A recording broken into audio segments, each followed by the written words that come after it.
GBA Consultoría y Capacitación SC presenta una emisión más del programa Los Mejores Fiscalistas de México, producido por la contadora Ángeles Mandujano.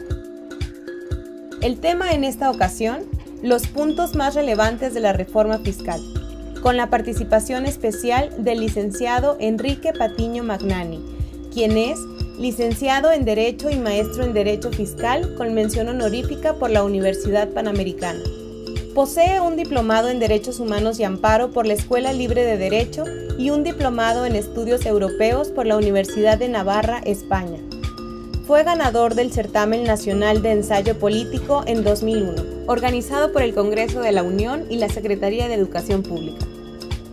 Actualmente se desempeña como socio fundador de la firma Aguilar Cervantes Patiño Magnani SC, así como miembro del Consejo de Administración en diversas empresas. En la conducción, el contador público Nicolás Pérez. Los dejamos con nuestro invitado, el licenciado Enrique Patiño Magnani. Bueno, pues bienvenidos, queridos amigos, colegas, a una emisión más de Los Mejores Fiscalistas. El día de hoy, bueno, pues nos hace favor de acompañarnos el licenciado Enrique Patiño, pues una pues muy interesante carrera en Derecho. Y bueno, pues Enrique, bienvenido, Nicolás. Por favor, siéntate en tu casa, cómodo, porque déjame decir también lo personal, me gusta mucho hablar con abogados. Considero que es una carrera que se complementa muy bien con la nuestra, que es de contabilidad. Entonces, sabrás que en nuestro círculo, en nuestra institución, bueno, pues estamos en contacto constante con contadores. Entonces, pues una plática con un abogado, sobre todo en este tema que son las reformas, pues me parece de lo más oportuno, sobre todo en estas fechas, recién publicadas leyes en el diario oficial, pues considero muy importante. Pues bienvenido, Enrique. Pues muchas gracias por la invitación y es un gusto aquí estar con ustedes. Pues perfecto, pues muchas gracias, Enrique. Te decía, ahora sí que voy a tratar de explotar todo tu conocimiento, todo tu cúmulo, porque además, normalmente nosotros, por ejemplo, en cursos, pues de repente hablamos de amparos, todo esto. Digo, no es el tema principal, claro. Por ahí veremos si tenemos esa oportunidad de algunos puntos al respecto, pues para que nos hagas favor de hacernos alguna aportación, ¿no? Pues son muchos puntos de la reforma. A mí me gustaría hacer esto de la forma más dinámica. Me voy a apoyar aquí en el material que traigo, sobre todo con la finalidad de no perder aquellos puntos que me parecen muy importantes. Correcto. Y iré abundando en cada uno de ellos en la medida que el tiempo lo permita también, ¿no? Pues sí. Desafortunadamente, bueno, pues nos gustaría aquí tenerte 3-4 horas, pero pues no nos da. Ya habrá oportunidad de invitarte otra vez, ¿de acuerdo? Gracias. Pues bien, pues voy a entrar en materia. Mis colegas seguramente andan ansiosos al respecto. Pues bien, en términos generales, querido Enrique, por favor, dice, ¿consideras que la reforma cumple con las expectativas económicas que requiere el país? Mira, aquí sí es un gran tema porque se ha platicado durante muchos años de una famosa reforma fiscal integral. Definitivamente se necesita porque México es uno de los países que a nivel internacional, sobre todo haciendo un comparativo con los países de la OCDE, somos el último lugar o de los últimos lugares que menores ingresos en relación a su Producto Interno Bruto recaudan, ¿no? Se hablaba mucho que era la gran oportunidad del presidente Peña de mandar esta reforma integral. En la iniciativa presentada por el Ejecutivo se habló que era una reforma con grandes tintes sociales, ya que el dinero que se recauda de forma adicional iba a ir destinado a la pensión universal y al seguro de desempleo. Sin embargo, no me parece que más que tintes sociales, me parece que va muy encaminada a recaudar nuevamente de los que ya se recaudaban, ¿no? Principalmente de la clase media. Concreto, y más adelante lo voy a abundar, sobre todo por aquellas facultades adicionales que se establecen en el Código Fiscal de la Federación, pero por ejemplo, se van a recaudar 4.4 billones de pesos adicionales, es un casi 13% en el comparativo de 2013, pero la reforma, a mí, desde mi punto de vista, sí me parece que queda muy incompleta, sobre todo por dos lados. El primero es, no se ha dicho qué se va a hacer con este dinero, se ha dicho sí, se va a ir a programas sociales, pero realmente me parecería que debería de ir acompañada de nuevos mecanismos fiscalizadores respecto a la manera en que se distribuye ese gasto público, que es uno de los grandes temas. Todo el mundo yo creo que se ha quejado que ¿Por qué tengo que pagar el 35% si hay unos servicios tan deficientes en nuestro país? Claro, si hacemos comparativos con otros países, sobre todo, por ejemplo, europeos, que tienen tasas hasta del 85%, pues suena poco. Pero si te pones a pensar que en estos países, tipo Noruega, Finlandia, que tienen tasas impositivas muy altas, pero que a la par tienen todos los servicios, hospitales, carreteras de primer mundo, pues cuando tienes todos esos servicios, pues realmente hasta gusto te da pagar impuestos. Entonces siento que esta reforma debió de haber ido acompañada también de nuevos mecanismos y que sobre todo, más que nuevos, que sean eficientes para evitar que pues una mala distribución de estos casi 5,000 billones de pesos adicionales que va a traer la reforma, ¿no? El siguiente punto que yo critico es pues que va enfocada, como ya te comentaba, a que paguen los de siempre. No se ha ampliado la base de contribuyentes. Incluso se eliminan ciertos regímenes como puede ser el de pequeños contribuyentes, que como bien dicen, los repecos eran repocos e incluso si hoy ya lo quitas, pues no vas a combatir el comercio informal, que representa una cantidad multimillonaria para el país y es gente que por un lado se ve obligada, porque no hay los incentivos económicos para que, por parte del Estado para que puedan entrar a la formalidad y los pocos mecanismos que tenías de todas maneras lo quitas a la par de que subes a una tasa del 35 a la economía ya formal, ¿no? Entonces volvemos al mismo tema, que siempre los mismos de siempre somos los que vamos a seguir pagando, ¿no? Impuestos, ¿no? Cuestiones positivas que veo de la reforma, la eliminación del impuesto empresarial a tasa única, ¿no? Que realmente era ahí un invento del legislador mexicano. Teníamos realmente dos impuestos sobre los mismos ingresos, dos impuestos sobre rentas, nada más que uno siguiendo un poco la naturaleza del IVA, como son los flujos de efectivo, con lo cual pues éramos el único país del mundo que tenía un híbrido de esta naturaleza, ¿no?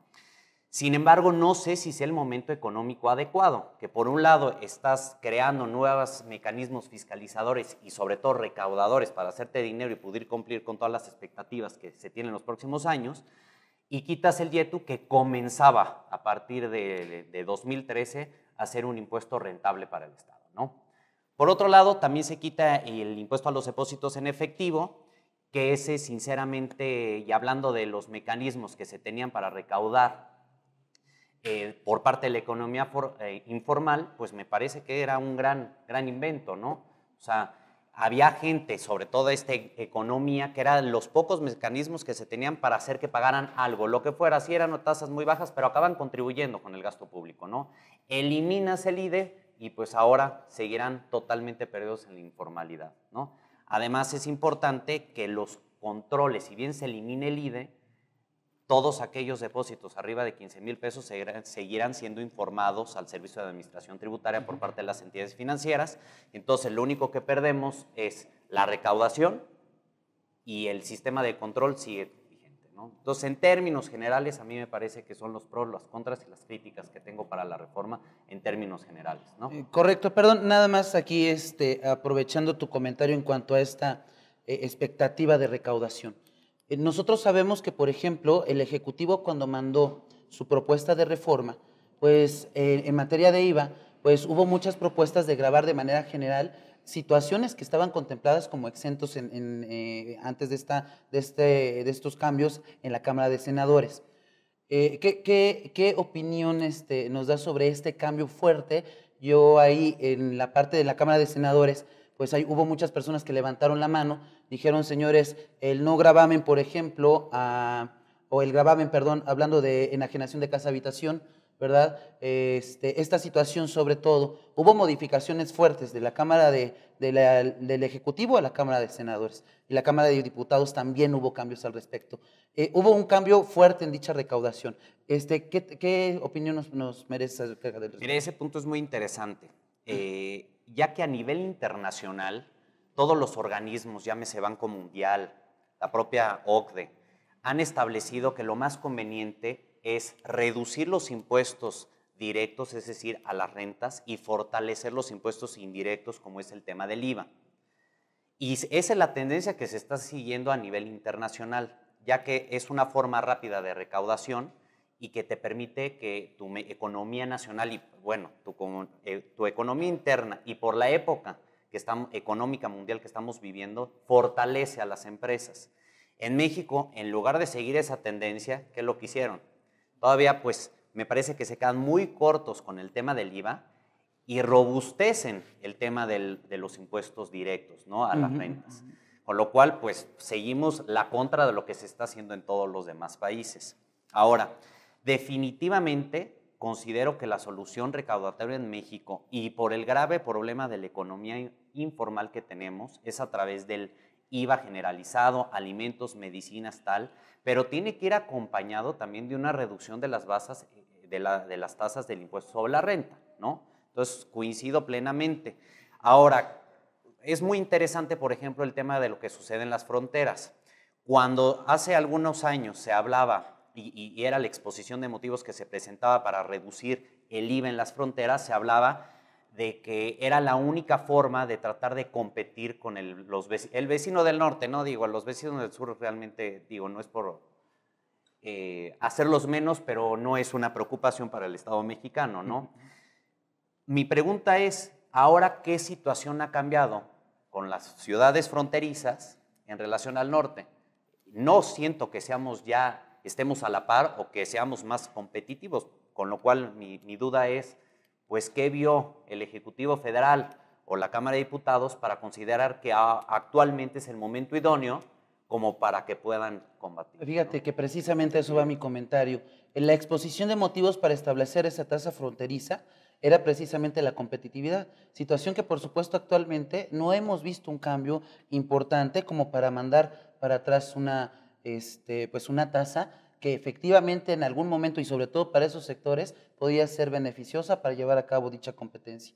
Entonces, a mí también con tu acuerdo, estoy de acuerdo con tu comentario, porque pues no ha desaparecido esa razón, ¿no? Esa razón. Incluso platicando con gente del SAT, ellos le apostaban mucho y bueno, que viene también en la exposición de motivos, que por la discrepancia que hay entre peso-dólar, al final de cuentas esa diferencia cambiaria te llevaría a, como si tú vives en la frontera, a consumir en la frontera y no tener que estar yendo a comprar en dólares del otro lado, lo cual a mí también me crea una preocupación porque si consideran que va a haber tanta volatilidad cambiaria, pues no creo que sea lo óptimo para el país tampoco, ¿no? Ya nos estamos poniendo nerviosos por ese tipo de situaciones, bueno, sí, ¿no? sí, quedan muchas cosas en el tintero, Así es, ¿no? perfecto. Bueno, pues, ¿qué te parece, Enrique, si vamos pues al siguiente punto? Mira, en relación a esta línea que, por supuesto, hablando de controles, hablando de sistemas que nosotros ya tenemos de control en cuanto a fiscalización, nosotros para este efecto, para llevar a cabo presentaciones de declaraciones, pues tenemos que utilizar un sistema establecido por el SAT, donde declaramos básicamente bases de impuestos y sobre esos montos vamos a hacer pagos. Hablando de controles en cuanto a facturación, en relación a declaraciones informativas que tenemos que estar presentando mes por mes, estoy hablando directamente de la DIOT, ¿no? En relación a esta marcada línea recaudatoria, ¿cuáles serían los principales adiciones que se prevén para el próximo año, aparte de los controles y del sistema recaudatorio que tenemos el día de hoy?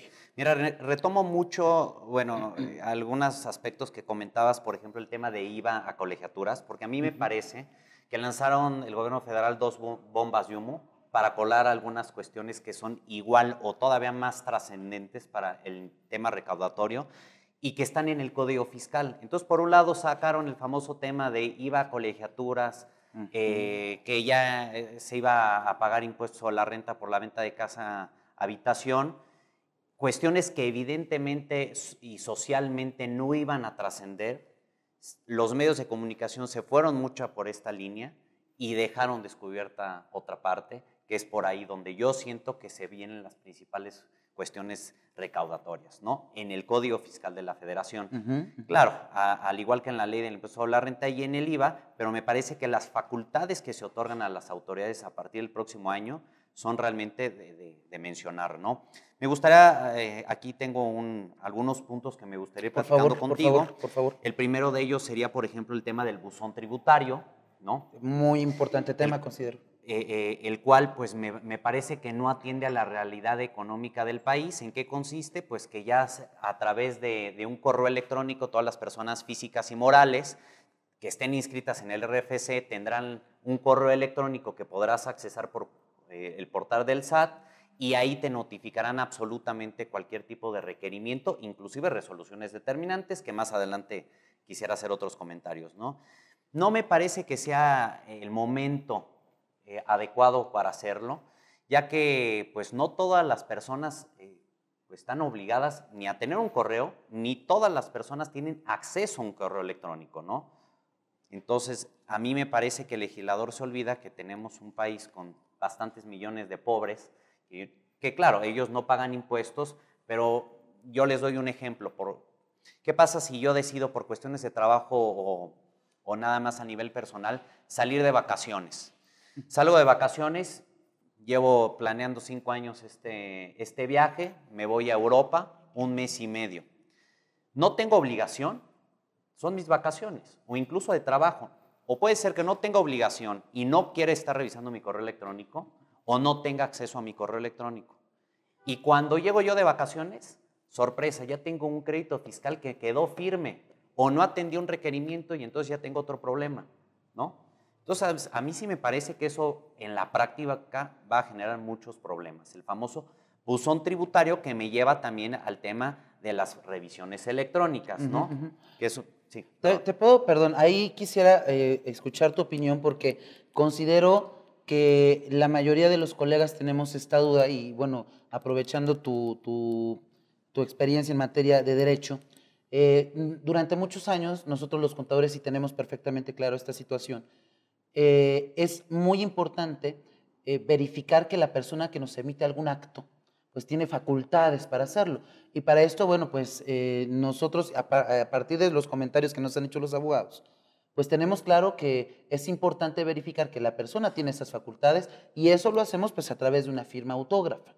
Ahora, hablando del tema que tú me estás comentando, ¿qué opinión nos darías acerca de esa certidumbre que deberíamos de tener los contribuyentes cuando recibimos ese tipo de notificaciones vía correo electrónico? No, totalmente. Mira, yo creo que esto viene a raíz de las famosas cartas invitaciones. No sé, yo creo que la mayoría de nosotros hemos recibido esta famosa carta invitación que emite directamente el sistema. Se habla de más de 300,000 al año, que es una cantidad abismal de estas cartas, y que mucha gente sí se acerca y paga impuestos. Entonces ya la Secretaría de Hacienda, bueno, a través del SAT se dio cuenta que era un muy buen mecanismo.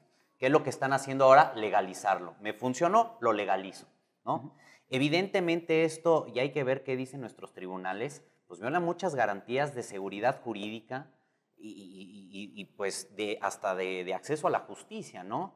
O sea, ¿en qué momento yo por estar de vacaciones pude combatir esta resolución, ¿no? Entonces, yo que tengo certeza que no se trata de un error del propio sistema, o sea, en la práctica, por eso te decía, yo creo que vamos a tener muchas inconsistencias y habrá que ver qué dicen nuestros tribunales federales, y a manera a colación me gustaría decir que me parece que la Suprema Corte tiene una gran oportunidad. Siento que ha estado muy golpeada por los medios, hasta por películas que han salido como presunto culpable o presunto inocente, ya ni me acuerdo del nombre de la película, Culpable. que realmente los jueces federales no han estado bien parados en los últimos años, ¿no? Entonces, ¿qué mejor oportunidad que esta reforma fiscal para que la Corte haga realmente un ejercicio de constitucionalidad y le brinde a los contribuyentes la certeza que el país se necesita en este momento económico y no se vaya más por tendencias recaudatorias y por presiones políticas y económicas, ¿no? Perfecto, mira, ahora sí que, si me lo permite, a ver si estoy bien, yo estoy seguro que muchos abogados están preparando armas precisamente para darnos ese tipo de defensa ante tribunales. Entonces, bueno, pues yo espero, tú lo estás comentando, es una oportunidad para los tribunales. Esperamos, ahí vamos a hacer convocatoria para que nos escuchen, sí, y esperemos pues que aprovechen esta oportunidad pues para darnos esa imagen, ¿no? Sí, pues mira, si quieres sigo con los puntos. Por favor, el tema adelante. de las revisiones electrónicas. Por favor, adelante. Ya lo comentaba, con la información que tenga el SAT, emitirá una preliquidación, es decir, pues un poco con lo que lo considere o el sistema o el auditor desde su computadora. Yo creo que tal persona me debe 100,000 pesos o me debe 15 millones de pesos y mando esta preliquidación. Tengo yo un periodo para inconformarme y también como para aceptar esa preliquidación. Si la acepto, tengo un periodo de 15 días para acudir a pagar Y si no estoy de acuerdo, pues efectivamente puedo defender y presentar pruebas alegatos. Nuevamente llegamos al punto en donde si en esos 15 días no me inconformo y no presento pruebas y alegatos a mi favor, pues entonces quedará firme esa preliquidación y podrá el SAT directamente a ejecutar un PAE, un procedimiento administrativo de ejecución. Con lo cual, si retomamos el ejemplo de las vacaciones, pues ya cuando llegue, posiblemente estarán embargados mis bienes, congeladas mis cuentas o algo estarán embargado por el simple hecho de que yo estaba de vacaciones. Qué lástima, ¿no? Que y me encanta el ejemplo de las vacaciones porque, bueno, pues es que 15 días es necesario. No es un periodo muy amplio, y además hay que considerar pues que pues los contadores y los abogados ahí pues estamos obligados a tomarnos por lo menos unas 3 o 4 semanas de vacaciones al año, por lo menos. ¿No? Entonces, a lo mejor yo me voy, no estoy al pendiente de ese tipo de notificaciones, pues sí me puede generar esa incertidumbre, ¿no? Claro. Bien, entonces, en cuanto a tu revisión, en las revisiones electrónicas, pues nos comentas precisamente pues estas facultades que tiene la autoridad de estarnos notificando. Vamos a tener en un momento dado el ejercicio de una facultad sin que medie efectivamente pues mi derecho constitucional de defenderme, levantar la mano y decir, oye, mostrar las pruebas de que no proceden dichos alegatos, ¿no? Sí, por ahí te dan este término, ¿no? Te dan este término para que presentes pruebas y alegatos, pero incluso si me quedé sin computadora, si se cayó el sistema del SAT, ¿qué va a pasar ahí? Se cayó el sistema del SAT. Que eso casi no pasa, eso es muy raro, eso es muy raro. Sí, yo todavía recuerdo cuando se tuvo que hacer el primer pago del YETU, que no había la forma en cómo hacer ese pago del YETU, ¿no? Entre otras. Entre otras muchas, ¿no? Pero bueno, este tema de las revisiones, sin lugar a dudas, creo que se ha hablado poco, sí, pero es un tema que nos tiene que tener muy alerta, ¿no? Siguiendo con estos puntos, el tema del domicilio fiscal, actualmente pues ya la autoridad fiscal podrá del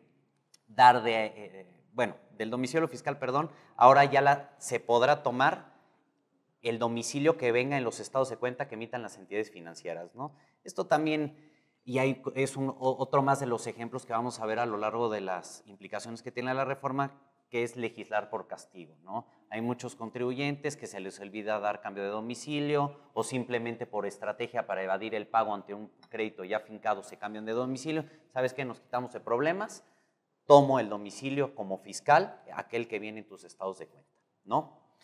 Tema de la responsabilidad solidaria de socios y accionistas. Mira, aquí también me parece que es un gran punto, ya que en la iniciativa presentada por el Ejecutivo, se hablaba totalmente de erradicar el velo corporativo. ¿Qué quiere decir el velo corporativo? Pues que justamente tú como accionista de una empresa, tienes la empresa para que actúa como una entidad independiente y que responde de sus obligaciones por el propio capital que tiene la empresa, ¿no? Aquí se hablaba de erradicar todo eso y que si una empresa era deudora de un crédito fiscal y no alcanzaba a cubrirse, automáticamente se iban contra el patrimonio de los accionistas. Entonces, pues primero, ya que caso tiene crear una empresa, ¿no? Incluso me saldría más caro crear la empresa, gastos notariales, contabilidad, tal, si no tengo ningún tipo de protección, ¿no? Al final del camino, lo que considero que se ha buscado con este tipo de figuras, pues es precisamente limitar tu responsabilidad. En materia fiscal, pues vemos que con todas las disposiciones que nos estás comentando, pues ciertamente se elimina pues diríamos nosotros, pues ese beneficio de estar limitando la responsabilidad a ciertas aportaciones, ¿no? Claro, gracias a Dios esto no pasó, se modificó y si únicamente se agregaran algunos aspectos, sigue siendo la responsabilidad solidaria de los socios y accionistas en 3 supuestos, cuando no se inscriba la sociedad al RFC, se cambien de domicilio sin dar el aviso respectivo y cuando se lleve una doble contabilidad o esta se oculte, ¿no? En el desarrollo de facultades de comprobación. En esos casos sí podrá hacerse solidario el accionista, ¿no? Actualmente se incluye que la responsabilidad no podrá exceder de la participación que el socio accionista tenga en el capital social, ¿no? Entonces, me parece bien, qué bueno que esto no pasó en la Cámara de Diputados, porque me parece que sí va a ser un tema bastante álgido, que además a nivel internacional no sé cómo se vería, que mi subsidiaria en México cometiera algún tipo de de error y yo como representante legal siendo extranjero, o sea, iba a traer muchas complicaciones desde el punto de vista práctico, ¿no? Correcto. El tema del dictamen fiscal, yo creo que aquí ustedes como contadores son los expertos, pero me parece que se deja un muerto viviente, pues ya lo dejan para empezar optativo, aumentan los requisitos, actualmente ya nada más podrán optar por dictaminar fiscalmente sus estados financieros, aquellas empresas que tengan ingresos acumulados arriba de 100 millones, valor de activo por 79 millones y 300 trabajadores que hayan prestado en el mismo año servicios, ¿no? Con lo cual, pues al aumentar esto y al hacerlo optativo, pues se pierde mucho de lo que actualmente representa el dictamen, que prácticamente serán ya muy pocas empresas las que acudan a esto. Sin embargo, he platicado yo bueno, me gustaría apuntalar que nada más en la iniciativa del Ejecutivo se eliminaba por completo. Los diputados consideraron que tengo entendido que cumple 50 años el dictamen fiscal aquí en México. Así es. Entonces, de aniversario, pues prácticamente lo destruyeron, ¿no? Me parece raro que quiten el dictamen porque si estamos hablando de una reforma con amplios tintes recaudatorios, pues el dictamen era una forma bastante directa y rápida para hacerse de recursos y saber más o menos cómo era la situación de las empresas. Entonces, por un lado, quieres mayores facultades que te permitan conocer el estatus fiscal de las empresas y por otro lado, pues eliminas o cooptas en gran medida el tema del dictamen, ¿no? Entonces, ahí no me hace un poco de sentido.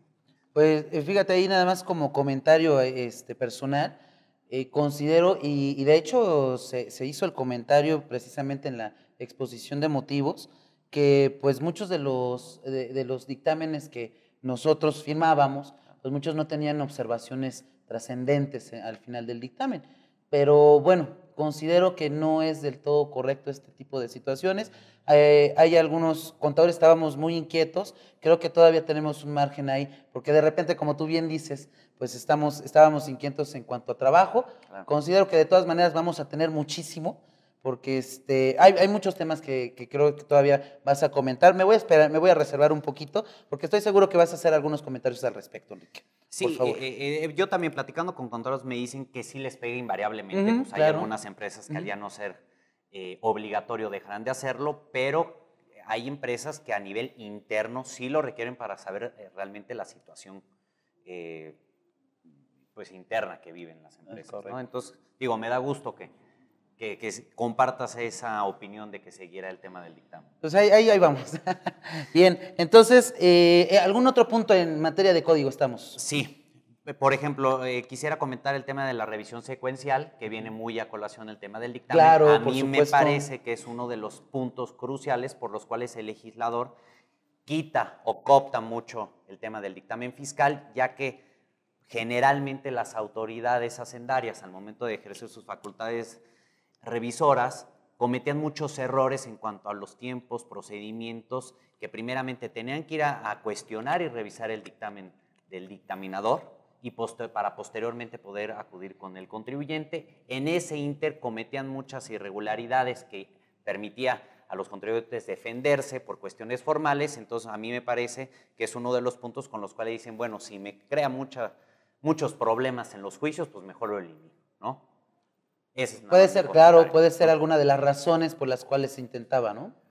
No se deberá de seguir este orden secuencial, agregan 4 supuestos, el dictamen no surte efectos fiscales o se presente de manera extemporánea, la revisión se trata en materia de comercio exterior, la revisión verse sobre los efectos de desincorporación de las empresas que consoliden fiscalmente y se modifiquen conceptos en declaraciones complementarias con posterioridad al dictamen, ¿no? En esos casos no se tiene que seguir la revisión secuencial, con lo cual pues eliminan en gran medida aquellos errores que algunos auditores por parte de la Secretaría, bueno, por parte del SAT cometían, ¿no? ¿Qué es lo que buscábamos al final, no? Tratar de que un profesional, por supuesto apoyado siempre con abogados, pues estuviera antes de que nos llegara alguna notificación como empresa, pues que estuvieran ahí profesionales para defender las partidas, ¿no? Sí, muchas empresas llamaban nada más a los abogados para defenderse de las revisiones secuenciales ya cuando llegaba la resolución determinante del crédito directamente al contribuyente, cuando lo óptimo, y que seguirá siendo así, es que llamen a un especialista para poder defender el asunto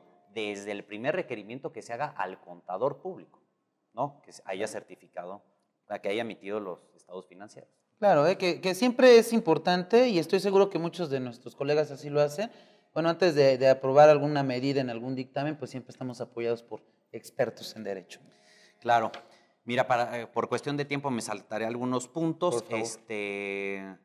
Por ejemplo, esto creo que a las entidades financieras que ya están bastante saturadas con tantos requisitos que se les han puesto por parte del SAT en los últimos años, llámese ley antilavado, actualmente ahora de todos sus cuentavientes tendrán que verificar que estén inscritos en el RFC.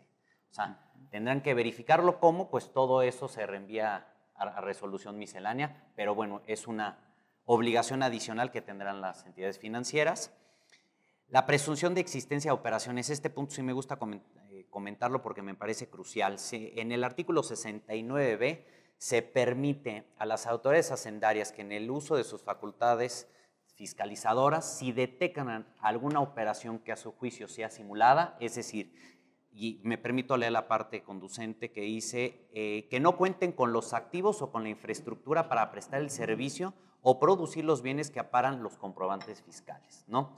Yo ahora me pregunto, en tema, por ejemplo, de los contratistas de obra, no es que tú tengas ni al personal, ni las varillas, ni las palas, tú realmente no eres un contratista, tienes la capacidad técnica, pero eres tú a lo mejor una secretaria y sales a subcontratar. Pues tal y como está redactado, en principio podrían rechazar y considerar como simulada nuestra operación. ¿Cuál es el efecto legal? Retrotraer los efectos de esa deducción. Por un lado, yo tengo que pagar los impuestos y tú tendrás que quedarte sin ese ingreso. Además de que podrían comenzar un tema de considerar un delito fiscal. Entonces, habrá muchas personas que sí tengan este tipo de actividades comerciales, como el tema que platicaba de los contratistas, que pues quedarán en un completo estado de inseguridad jurídica porque ahora ya me veo obligado a cualquier servicio que dé de tener o la infraestructura o el activo para tenerlo, ¿no? Lo cual me parece bastante grave. Claro, claro. Definitivamente muchas personas pues hacen el uso de esta subcontratación pues para prestar este servicio. Entonces, ciertamente veo que cae perfectamente en este caso, ¿eh? Entre otros, muchos profesionales que tendrán estos problemas, como tú bien dices, de subcontratación, y ahora habrá que ver en qué acaba. Estoy de acuerdo, sí cuadra perfectamente en el supuesto. Otro tema es el de los préstamos otorgados, por ejemplo, anteriormente, a partir del próximo año, cuando a ti te revisen y encuentren que recibiste o efectuaste un préstamo, tendrás que mantener aquella documentación que lo acredite independientemente del ejercicio en el que lo estén revisando, ¿no? Correcto. Si bien se ha utilizado mucho por parte de algunos planeadores fiscales este tipo de estrategias para evadir el pago de impuestos, pero pues genera una problemática, inclusive un problema de retroactividad de la ley. Si a mí en 2015 me tratan de revisar un préstamo que yo efectué en el año 2007, pues en principio ya no tengo obligación ni de mantener ese contrato porque ya superaron los 5 años. Y por otro lado, posiblemente si yo haya prestado 300,000 pesos, es una cantidad importante, pues sí haya generado un contrato, pero si presté 50,000 pesos y es mi compadre, pues no veo la obligación y que no le existe legal de hacer un contrato y tener que acreditar eso, ¿no? Entonces son nuevos requisitos que se ponen a los contribuyentes. De acuerdo. ¿No? Un gran tema que debe preocupar a ustedes, a los contadores, es que la contabilidad se deberá de ingresar de manera mensual, ¿no? ¿Cómo? Correcto. Al día de hoy no lo sabemos. Habrá que ver qué dice el SAT. Es otra carga administrativa para los contribuyentes, cuando todos los demás países del mundo lo que están haciendo es tratar de simplificar los regímenes fiscales para que la gente acuda a pagar impuestos. Nosotros lo estamos abultando, ¿no? Y muestra de esto es que ahora mensualmente tendrás que ir y presentar tu declaración a través del portal del SAT y como te digo, a la fecha no lo sabemos. Fíjate que ese punto también es muy interesante porque efectivamente yo todavía no quiero criticar el tema porque no conozco los formatos, pero estoy seguro y conforme está la redacción en el código, pues sí, básicamente estamos hablando de la captura de contabilidad y amarrado con lo que tú comentabas al principio. Las personas que están fiscalizadas, que están controladas, lo van a estar más. Tenemos muchos, el SAT ya tiene muchas facultades y tiene muchos medios de control, y aparte de esto de la contabilidad, te repito, todavía no quiero criticarlo porque no he visto los formatos, pero yo estoy seguro que no va a ser sencillo cumplir con este requisito. No creo que sea nada más registrar ingresos menos deducciones y tan se acabó, no. Sí, conforme está redactado, creo que muchos de nuestros colegas, yo mismo, pues estamos inquietos al respecto. Y con justa razón. Sí, estamos nerviosos, pero como es más trabajo, bueno, como decía, trabajo vamos a tener, eso sí. No, definitivamente. El famoso tema de los comprobantes fiscales digitales, pues ahora cualquier factura, incluso los recibos de nómina, tendrán también que ya ser certificados digitales. Pues ya todo, ya no se acepta otro medio de comprobación para efectos fiscales que no sean los famosos CFDIs, ¿no? Entonces, es una nueva carga administrativa para todas las personas que actualmente pues los recibos de nómina se sacan en impresoras de las empresas y ahora todo tendrá que correr por medio de los sistemas que establezca el SAT, ¿no? Fíjate, no entiendo tanto control sobre un régimen que está controladísimo. Más tenemos que presentar, está relacionando este gasto en la declaración anual, tenemos una informativa, nosotros sabemos que al final del camino, pues si no cuadra una cantidad con lo que tenemos en contabilidad en la declaración anual, pues es motivo de revisión. Un régimen que está muy controlado, todavía más controlado. Estoy de acuerdo contigo. Sí, y que nos lleva al primer punto con el que comenzábamos. No se trata de asfixiar a los que ya estamos, se trata de ampliar la base de contribuyentes, y me parece que nada de esta reforma amplía la base, ¿no? A mí me gustaría, desde mi punto de vista en código, las autoridades tienen facultades para ampliar la base, pero creo que ahí hace falta fortalecer la infraestructura de Hacienda, de la Secretaría, pues para ejercerla, porque que tiene la posibilidad de inscribir a una persona, inclusive en la vía pública, ¿verdad? En el RFC, haría falta inyectar más infraestructura para que ejerciera. Considero, como tú bien lo comentas, considero que si hubiese ese reparto, la carga sería menor, ¿no? Totalmente de acuerdo, ¿no? Ok. Otro tema que me parece importante, bueno, en cuanto a medio de pago de contribuciones, se agrega que ahora se podrá pagar impuestos a través de tarjetas de crédito o débito. Digo, me parece una buena medida, ¿no? Ojalá nos den puntos por ellos, ¿no? Pues yo creo que sí, es lo único bueno que veo de la reforma. Ojalá, ¿no? ¿verdad? Que eliminaron el IDE, el YETU, y que ahora vamos a poder generar puntos en las tarjetas de crédito por para favor, pagar impuestos, ¿no? La reserva de información, por ejemplo, actualmente el SAT podrá publicar una lista de aquellos contribuyentes que considere que es riesgoso hacer operaciones con ellos, ¿no? Y pone algunos supuestos: aquellos que no tengan a su cargo aquellos que tengan, a su cargo créditos firmes, no pagados o no garantizados, así como los que se hubiese condonado algún crédito fiscal. Esto me lleva nada más a hacer una reflexión. A principio de este año se sacó por parte del SAT el programa Ponte al Corriente, en donde si tú accedías a ponerte al corriente, se te hacía una disminución de los accesorios de las contribuciones. Ahora, por haber accedido a este programa, pues te pondrán en la lista de aquellos contribuyentes que es riesgoso, ¿no? Entonces, a principio de año se pensaba que a lo mejor se abría una nueva etapa de una relación amistosa entre el SAT y los contribuyentes con este tipo de programas, pero pues actualmente parece ser que es un castigo para aquellos contribuyentes que accedieron a un programa totalmente válido, ¿no? Muy agresivo, ¿no? Muy agresivo. Pues sí, me parece. Y veo que en lugar de dar una solución, alguna propuesta, bueno, ¿saben qué? Pues tuviste la intención, a lo mejor solamente tuviste la intención de hacerlo, bueno, pues acércate, te doy a lo mejor un plan, ¿no? Que por supuesto está establecido en Código Fiscal, pero pues un plan accesible, un plan real para hacerte de esos montos. Pero sí, tienes razón, considero que es una decisión muy agresiva.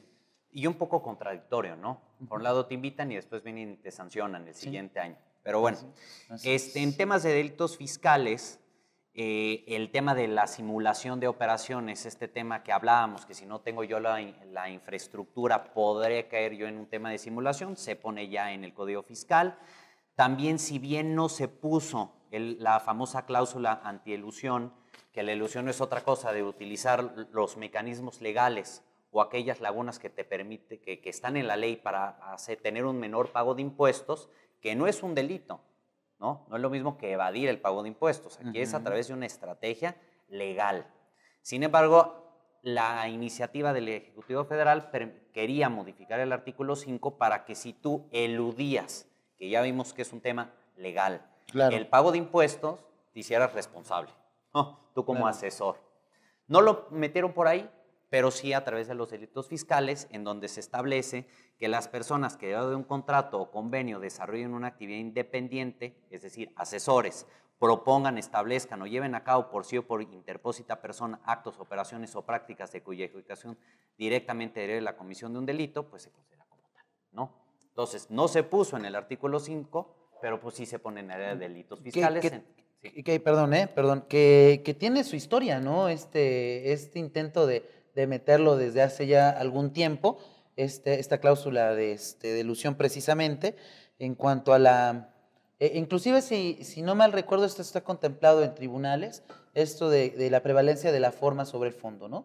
Claro. Entonces, pues sí se ha sido un tema que ha querido poner el legislador desde hace tiempo, y bueno, pues considero que precisamente en cuestiones de pues de seguridad, pues lo han evitado, ¿no? Claro. Implementación. Por un lado, pues tenemos esto que se asfixia, se mete este nuevo tema en los delitos fiscales, pero a la par se establece que únicamente serán responsables aquellos accionistas o directores que tengan un control directo sobre la operación de la empresa, con lo cual, pues en la práctica, supongo, no soy especialista en materia penal, pero va a ser muy difícil que la autoridad pueda acreditar ese control efectivo sobre la empresa. Entonces, siento yo que por ahí pues también habrá muchos medios de defensa ante la posible comisión de un delito, ¿no? Correcto. Si bien yo soy el accionista, pero yo no opero, yo nada más soy capitalista, entonces por ahí creo que podría darse la vuelta a esto. No sé, eso se lo dejo a los penalistas. Claro, ¿no? claro, habrá en un momento dado la posibilidad. Adelante. El tema de recurso de revocación, se baja el plazo, pasa de 45 a 30 días, ¿no? Los acuerdos conclusivos, se le da ya una mayor participación a la Procuraduría Federal de Defensa del Contribuyente, la PRODECOM, en el que antes de que se emita una resolución determinante, si el contribuyente no está de acuerdo con el desarrollo que se está dando, los criterios que está adoptando el SAT en esa auditoría, podrá acudir a la PRODECOM, presentar pruebas alegatos del por qué no estoy de acuerdo y actuará una especie como de árbitro en el que llamará a las partes para ver si pueden llegar a una solución amigable del tema. Correcto. En el que si ambas partes están de acuerdo, ya sea con el pago o con la disminución del posible crédito, llegarán al acuerdo y este acuerdo ya no podrá ser recurrido por las partes, ¿no? Y por una única ocasión, la primera vez que se acuda a estos acuerdos conclusivos, habrá una condonación del 100% de las multas, ¿no? Eso llama la atención. No, digo, es otra alternativa con la que tienen los contribuyentes para aquellos justamente que sí efectivamente hayan cometido algún tipo de irregularidad, que no quieran interponer algún medio de defensa, pueden acceder a este acuerdo conclusivo y tendrán algún tipo de beneficio económico, ¿no? Perfecto. Sí. Pues me parece que a nivel, aquellas facultades que van tendientes a tener una mayor recaudación, destacaría que estas del código, ¿no? Ok, perfecto. Pues bien, definitivamente estos medios estas medidas, pues sí, considero que tu comentario al principio fue acertado. Con toda esta serie de controles y los que ya traemos, pues definitivamente el fin es recaudatorio, al final del camino. Bien, en la siguiente, Enrique, por favor, en materia de impuestos sobre la renta, ¿cuáles son los principales cambios que consideras que tendrán que poner en especial atención las empresas? Correcto, mira, también nos podemos aventar otras 2-3 horas en este tema, con lo cual me saltaré algunos puntos, miré a aquellos que considero más importantes. Lástima que nuestros colegas tendrán que comer, porque si no, nosotros nos seguiríamos aquí, ¿eh? Sí, y no quiero sí, ser el causante de por eso, favor. ¿no? Régimen de consolidación fiscal, quitan el régimen de consolidación fiscal, si bien ahora ponen un nuevo régimen que se llama régimen de integración, pues no tiene los mismos beneficios que tenía el anterior régimen de consolidación. Por ejemplo, nada más se puede diferir el impuesto por 3 años, anteriormente recordemos que era pues, prácticamente indefinido, ¿no? Y ya no hay libre flujo de dividendos. Esto, sin lugar a dudas, pues es una gran victoria para los partidos de izquierda que durante años han estado pensando que se hacen ricos los empresarios con este tipo de estrategias fiscales, que no es que se dejara de pagar impuestos, únicamente se difería el pago del mismo, ¿no? Pero bueno, ya me voy a saltar por cuestión de tiempo cómo se establece toda esta mecánica del régimen de integración. Sí. Para irme a otro tema que yo creo que ha llamado mucho la atención, este nuevo impuesto adicional del 10% sobre dividendos o utilidades. Muy importante tema, sí, por favor. Hay muchas empresas que actualmente no han sabido cómo va a operar, y sí me gustaría recalcar aquí que únicamente van a ser las utilidades generadas a partir del año 2014. Inclusive el transitorio fracción 30, si no mal recuerdo, te establece que a partir del siguiente año los contadores, más carga para ustedes, van a tener que llevar 2 cuentas de utilidad fiscal neta, ¿no? Eso se reflejará en los honorarios del próximo año. Entonces, tú lo ves no hay bien. problema. Tú lo ves bien. Sí, seguramente muchos igual. Pero bueno, o sea, he platicado con algunos contadores que me dicen, sí, va a ser un problema estar teniendo que llevar 2 cuentas, estarlas actualizando y pues es para la empresa otra carga administrativa, sí, ¿no? Se llevará una cuenta con las utilidades que se hayan generado hasta 2013 y a partir de 2014 se llevará una cuenta distinta con las que se hayan generado a partir del siguiente año, ¿no? De acuerdo. Entonces, no importa cuando decretes las utilidades y no importa cuándo las distribuyas o las pagues directamente a los accionistas, puede ser en 2015, siempre y cuando especifiques, y esto es muy importante que los contadores tengan especial cuidado, que en el acta de decreto de dividendos especifiquen de qué cuenta viene esos dividendos. De acuerdo. Ya que si no lo especifican, el mismo transitorio te establece que ante la ambigüedad de qué cuenta se refiere, tomarán que es la de 2014, pues para que se genere este pago adicional del 10%. Correcto, ¿no? De acuerdo, importante control a nivel corporativo. Se elimina el régimen, régimen simplificado, ¿no? Se incorporan 2 regímenes especiales, uno al sector primario y otro al coordinado de autotransporte. Pues aquí me parece que también ambos, bueno, los contribuyentes que estén en estos regímenes tendrán pues importantes posibilidades de acudir al amparo, ya que el periodo de transición en la vacatio legis es muy corta y pues empezarán a tributar con todos estos nuevos esquemas prácticamente en un periodo como de 15 días, ¿no? Sí, sí, muy fuerte el cambio y bueno, pues considero, afortunadamente, creo ahí tenemos pues que hubo un poco de defensa para este sector primario. Sí. Que bueno, pues hubo algún pretendían pasarlo al régimen general. Que era muy fuerte el cambio, sí, ¿no? Sí, sí. Y bueno, pues el cambio y el gravamen total de sus ingresos hubiese sido un costo político altísimo, ¿no? Claro. Sí, sí, así es. Adelante. El tema de deducción inmediata, sí, que me parece que tampoco no es el momento económico por el que atraviesa el país idóneo para quitar este tipo de incentivos, que si viene un estímulo fiscal en el que todo el activo nuevo que tú compraras, en lugar de depreciarlo conforme a las tasas generales que se establecen en la ley de renta, pues te permitía hacerlo en el mismo ejercicio fiscal en el que tú ejercías la erogación, ¿no? Correcto. Ahora eso pues se elimina. Con lo cual, pues para aquellas empresas que tenían ya programado el siguiente año salir y gastar dinero y que eso genera dinero en las calles, pues ya no lo van a hacer, ¿no? Sí, pues se va a frenar un poco la economía, a mi parecer, ¿no? De acuerdo, de acuerdo. Las cuotas de seguridad social, ya no serán deducibles las cuotas de seguridad social a cargo de los trabajadores pagadas por los patrones, que es un tema que los patrones pues están muy a disgusto. Y que qué triste, ¿no? Porque además en materia fiscal te afecta, pero no es sencillo en materia laboral estarle quitando ese tipo de situaciones a los trabajadores. En un momento dado, pues yo tengo la costumbre de hacer el pago, veo este tipo de disposiciones a nivel fiscal que inhiben el pago de este tipo de prestaciones y te afecta en materia laboral. Estarle quitando derechos a los trabajadores es muy complicado. Ese tema va más enfocado al famoso tema de simetría fiscal, en el que aquellos ingresos que sean exentos para los trabajadores, el SAT lo establece por qué tienen que ser deducibles a la par para el trabajador. Entonces, ejemplo de estos ingresos son, por ejemplo, todos los gastos de previsión social, fondo de ahorro, gratificaciones anuales, bonos, etcétera, que eran exentos para el trabajador, pero y que a la par yo lo puedo hacer deducible a partir del siguiente año únicamente en un 53% si es que los mantengo o en un 47% si es que reduzco estas prestaciones adicionales que yo les daba, ¿no?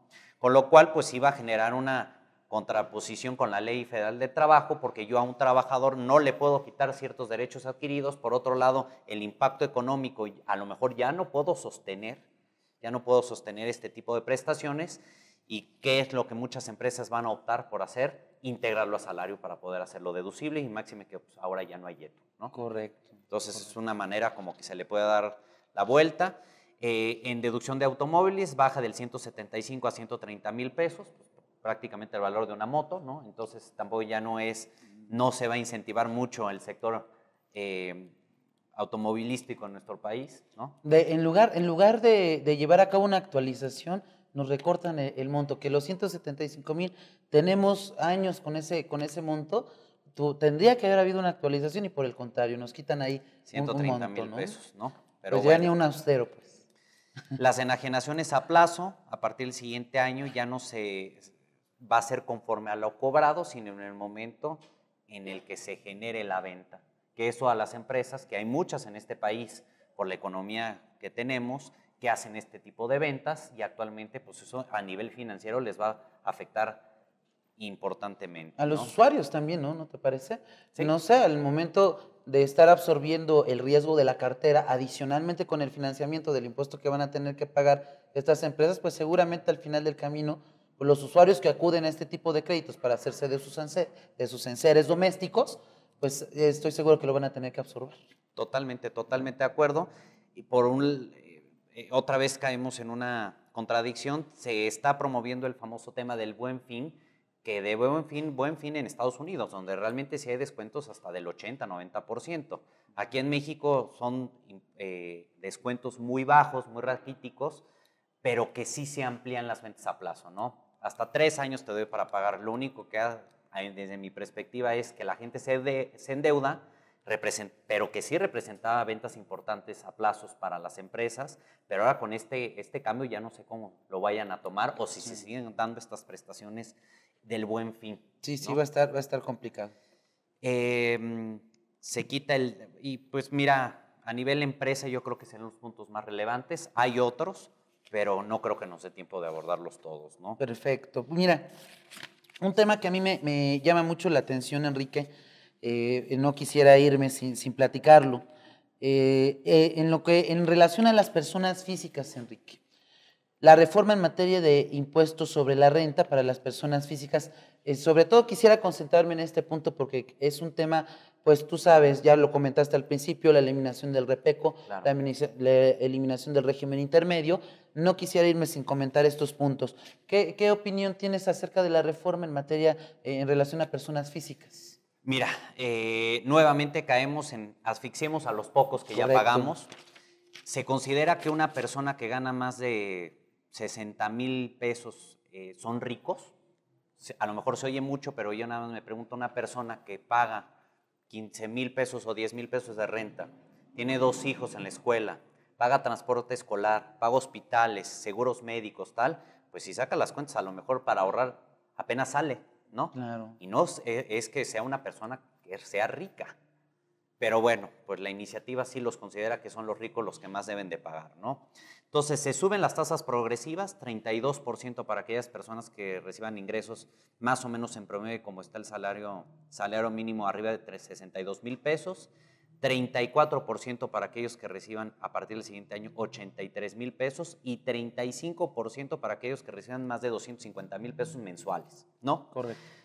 Ahora, inconstitucional, yo nada más me pregunto, una persona que esté dada de alta como un régimen, persona física con actividad empresarial va a tributar a la tasa del 30, pero tiene una actividad empresarial.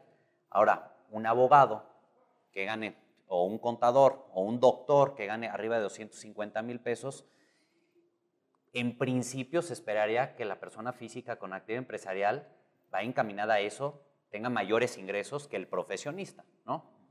¿Qué es lo que va a pasar? La tasa del profesionista va a ser del 35% y de la persona física con actividad empresarial va a ser el 30%. Pues no me hace sentido, ¿no? O sea, me parece que son de los temas que se le fueron al legislador, que ya te conviene más actuar como empresa que actuar como particular, ¿no? Y bueno, pues en esta materia, pues sí sería controvertido, ¿no? Se eliminan repecos que, como ya dijimos, eran de los pocos mecanismos para que pudiera hacer que se contribuyera a la economía informal. Ahora se pone un nuevo régimen de incorporación, en el que incluso ha salido en la tele, pero pues quedan muchas dudas. Si bien el primer año no se va a pagar, después de 10 años vas a estar en el régimen de actividad empresarial con unas tasas del 30, ¿no? Es que vas a tener 10 años, pues yo espero que se cumpla esto y que no en 6 años ahora quiten el régimen y entonces quedes otra vez en un limbo, ¿no? Claro. No me parece que era el momento para quitar el tema de los repecos, se siguen manteniendo más o menos los mismos requisitos para acceder. Una pregunta ahí, Enrique, si eres tan amable, porque considero que también es una inquietud que en lo personal me llama la atención. Y estoy seguro que a los colegas también. Por ejemplo, cuando hace una distinción este régimen de incorporación, personas físicas que lleven actividad empresarial, hay algunas excepciones que se pueden incorporar a este régimen, y dice efectivamente que excepto, y personas físicas que presten servicios, excepto por aquellos para que se requiera un título profesional para ejercerlos. Hay una pregunta muy en concreto, Enrique. ¿Te parece que hay inconstitucionalidad ahí en este rubro cuando nos marca personas físicas con actividad empresarial, servicios profesionales, excepto los que tienen, necesitan título profesional?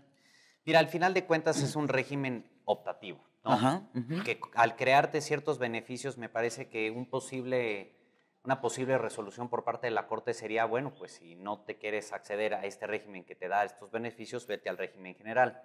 Habrá que analizar qué es lo que se dicen. A mí sí me parece que limita un poco garantías como la libertad de trabajo, que si ahora yo tengo un título o para ejercer esta actividad requiero de un título profesional, llámese ingeniero, pero que quiero acceder a esto ya no lo puedo hacer. Entonces me tengo que ir al régimen general. Totalmente me parece inequitativo, que viola la garantía de trabajo y hasta desproporcional, ¿no? Creo que en este aspecto va a haber muchos amparos, aunque no sé cuál realmente pueda ser la última palabra que dé la Corte, ¿no? Claro. Me parece que también no va a cumplir con su finalidad, porque si limitamos a aquellos que ya no tengan un título profesional, que no pueden acceder, nos vamos realmente al que vende dulces, pues yo nada más tengo dos preguntas. ¿Realmente ese que vende dulces en la calle o que vende papitas, le interesa ir a pagar impuestos? Por más que tenga una exención del 100% el primer año, 90% el segundo, pues no le importa, ¿no? No va a ir a hacerlo. Y por otro lado, si ya nada más hablábamos que los FDIs, que son los comprobantes fiscales, va a ser el único medio de comprobación, las personas que tributen bajo este régimen de incorporación van a emitir estos comprobantes digitales, va a ser uno por cada operación. Todavía faltan muchas reglas para realmente que pueda ser viable. Claro, mediáticamente es atractivo porque pues, hemos visto todos los anuncios que salen a mí se me está apoyando para poder emprender y hacer esto, ¿no?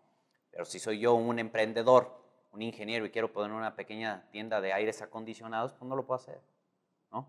Entonces no sé qué tanto cumpla con su finalidad, ¿no? Sí, y además pues el hecho de estar definiendo, a lo mejor pues yo soy un técnico, ¿no? Soy un técnico, a lo mejor quiero precisamente dar el servicio, quiero entrar a la formalidad y pues de repente ahí surgen las preguntas, oye, y si se necesita realmente un título para poder instalar, por ejemplo, una red, ¿no? Y creo que y más que el tema del título, son las obligaciones que vas a tener que llevar. Te dan la excepción, pero tienes que llevar contabilidad. Entonces quiere decir que vas a tener que pagarle un contador. Es un gasto adicional que antes en Repecos no tenías.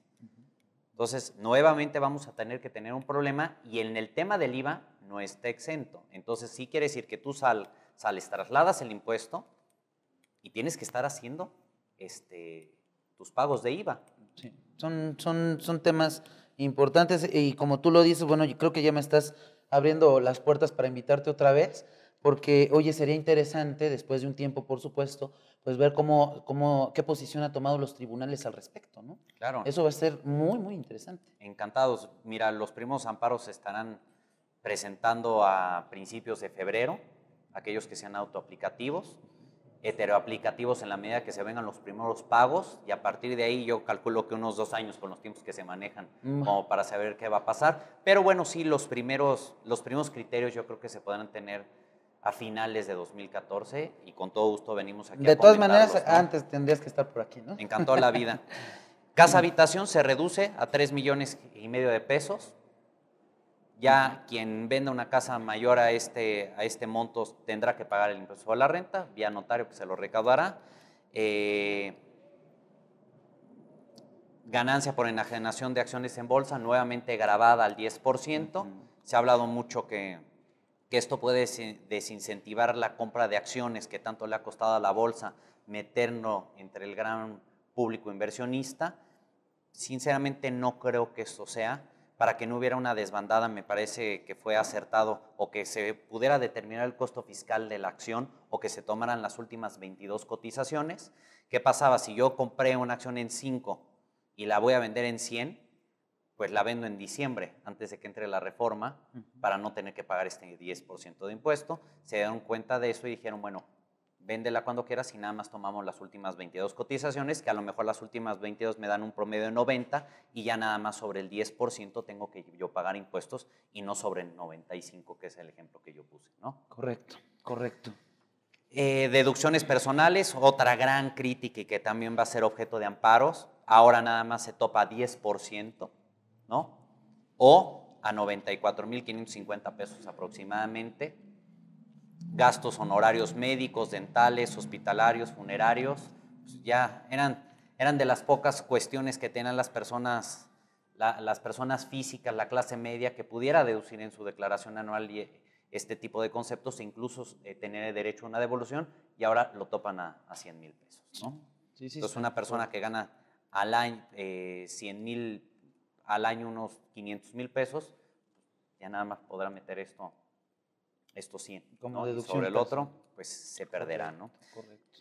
Y intereses hipotecarios, también muy a la par de lo que platicábamos de la casa habitación, nada más 750,000 UDEs, lo que sobrepase no será deducible, y que más o menos son intereses por arriba de 3,741,000 pesos el valor de la casa, ¿no? Pues bien, Enrique, desafortunadamente me gustaría tratar otros puntos contigo, pero pues el tiempo es mi peor enemigo. Ojalá, yo estoy seguro, yo espero contar con tu presencia en algún otro momento. No sé si quieras algún comentario general, algún comentario particular sobre el tema de reformas, Enrique, por favor. Pues primero agradecerte la invitación, agradecer aquí a los jóvenes que me hayan escuchado esta casi hora, y pues habrá que ver qué dice nuestra Suprema Corte. Me parece que presenta muchas inconsistencias desde el punto de vista técnico, muchos vicios de constitucionalidad. La Corte no nada más tendrá que irse ahora por aquellas violaciones a derechos humanos consagradas en la Constitución, sino también en tratados internacionales celebrados por México relativos a la materia. Entonces yo creo que va a ser muy interesante los próximos años y tiene un gran reto nuestra Suprema Corte, esperando y estoy seguro que estará a la altura de las circunstancias. Bien, pues ahora sí estamos a la expectativa de este tipo de respuestas. Y bueno, pues a nombre de GBA, ¿sí?, me voy a permitir entregarte un reconocimiento, me voy a permitir leerlo. GBA Consultoría y Capacitación SC se enorgullece de entregar el distinguido reconocimiento por su participación en el programa Los Mejores Fiscalistas al licenciado Enrique Patiño Magnani, por su destacada trayectoria profesional y por su invaluable ejemplo de capacidad, sabiduría y competencia aplicada al ejercicio de la consultoría fiscal en México. Está a nombre de la contadora Ángeles Mandujano y del contador público Andrés Ávila. Pues de diciembre de 2013, estimado Enrique, muchísimas gracias. Me voy a permitir entregártelo. Por favor, un aplauso al licenciado. Muchísimas gracias.